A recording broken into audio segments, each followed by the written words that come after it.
You get your first paycheck at 16. It's $214 and some change. You hold the paper stub in your hand and you feel something you don't have a word for yet. Not just pride, something bigger, like a door cracked open in a dark hallway.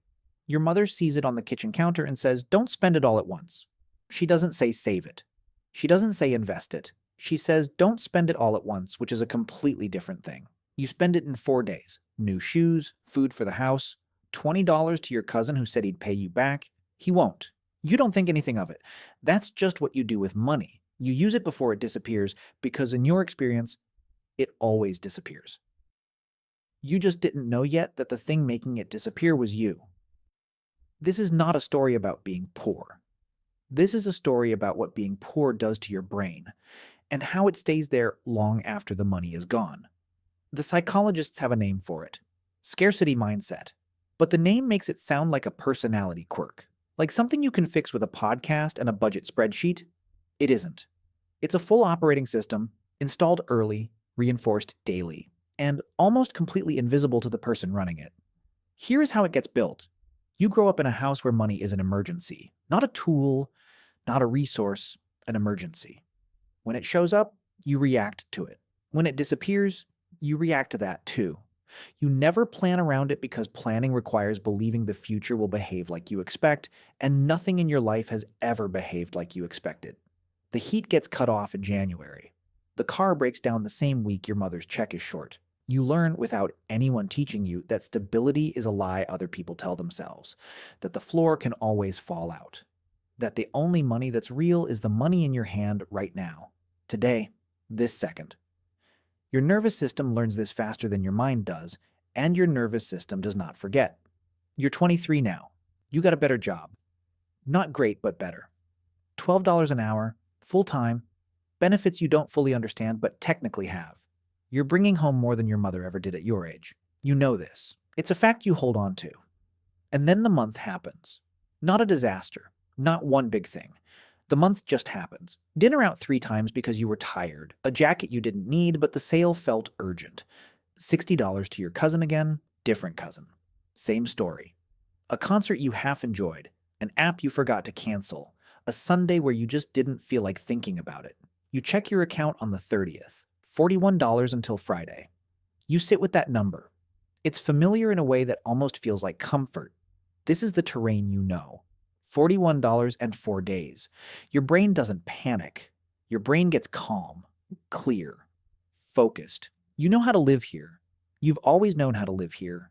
What you don't know is that the calm is the problem. The researchers at Princeton ran a study. They gave people a series of cognitive tests: complex reasoning, abstract thinking, planning tasks. Then they introduced financial stress into the scenario. Not real stress, just the idea of an unexpected car repair, a bill they hadn't planned for. For people who weren't struggling financially, the scores barely moved. For people living in scarcity, the scores dropped by the equivalent of 13 IQ points. The mental bandwidth consumed by money stress left them measurably less capable of thinking clearly about anything else. 13 points, the same drop you'd see from missing a full night of sleep. From clinical cognitive impairment. Your brain, when it's running the scarcity operating system, is not fully available to you. It's busy. It's always running calculations in the background. Is there enough? What happens if? Who can I call? How long can I stretch it? Those calculations never stop. They run while you're at work, while you're talking to someone, while you're trying to decide what to do with your life. You think you're thinking clearly. You're not. The house is using too much memory and you can't see it from inside the house. You get a raise at 26. $15.50 an hour. You feel it for about 2 weeks. New groceries, a real piece of furniture, the feeling that maybe this time. Then your cousin calls. Not the first one. Not the second one. A different one. His lights are getting cut off. You know that feeling. You know it from the inside. You send him $150. This is called keeping up the floor. You don't have a word for it, but you do it constantly. Somebody in your circle drops below a certain level and something in you moves automatically. Not guilt exactly, more like physics, like a pressure that equalizes itself. You came up together. You can't just float while they sink, except you're not floating. You're treading water. And now you're doing it with one arm because you're holding somebody else up with the other. Your friends who grew up differently, they don't understand this. They say things like, just say no. They say, you have to put your oxygen mask on first. They mean well. What they don't understand is that the oxygen mask analogy only works if you believe you're on a plane that's going to land somewhere. You're not sure you believe that. You've never been sure of that. You're 29. You found out about a thing called a Roth IRA. You watched a video, read an article. The math makes sense to you. You can see how it works. You even open the account. You put in $40 the first month. Then the car makes a new sound and the $40 goes back out. The account sits there with $40 in it for 8 months. Then something else happens. The $40 comes back out. The account sits at 0. You meant to restart it. You think about it sometimes. Here's what nobody tells you about building wealth when you grew up broke. It's not that you don't understand the information. You understand the information. Compound interest, index funds, emergency fund first, then invest. You get it. The information isn't the wall. The wall is that every single financial strategy ever invented was designed by people for whom the future felt real, felt stable, felt like a place they were actually going to arrive at. So they could afford to put money there, to send it ahead of themselves into a future they trusted. You don't trust the future, you never have. Not because you're foolish, because you have 30 years of evidence that the future does what it wants. So the money stays where you can see it, where you can use it, where it's real. And the Roth IRA sits at 0. You're 34. You make more money than you ever have. A new job. More responsibility. People who rely on you at work. You're good at it. Smart under pressure, resourceful, fast decisions, calm when everything is on fire. These are skills. Real skills. And you know where you got them. You got them from a childhood where calm under pressure was a survival requirement, where fast decisions with limited information were just Tuesday, where resourcefulness wasn't a personality trait, it was how you ate. Your whole professional value is built on the foundation of what broke you. You buy a car on a payment plan you can technically afford, $600 a month. You tell yourself it's an investment in reliability. You know, somewhere in the back of your head that this is a rationalization, but the car is real. You can touch it, you can sit in it, it's here, now, solid.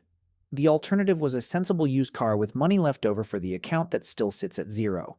But the sensible used car felt like settling, and you have settled for so long, for so many years, in so many ways, that when the chance came to stop settling, your brain couldn't distinguish between a good decision and just not feeling broke for once. This is also the operating system. Your mother visits.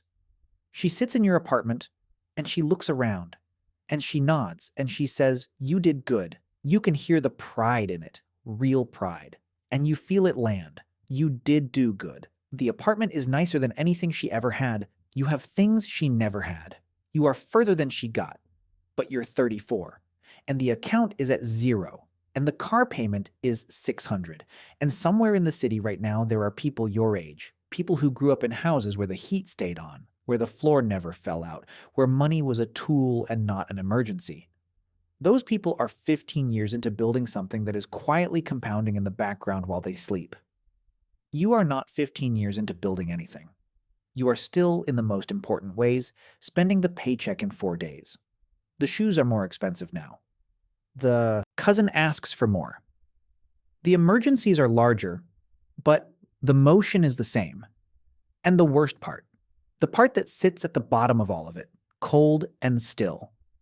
You know, you've known for a while. You can name the pattern.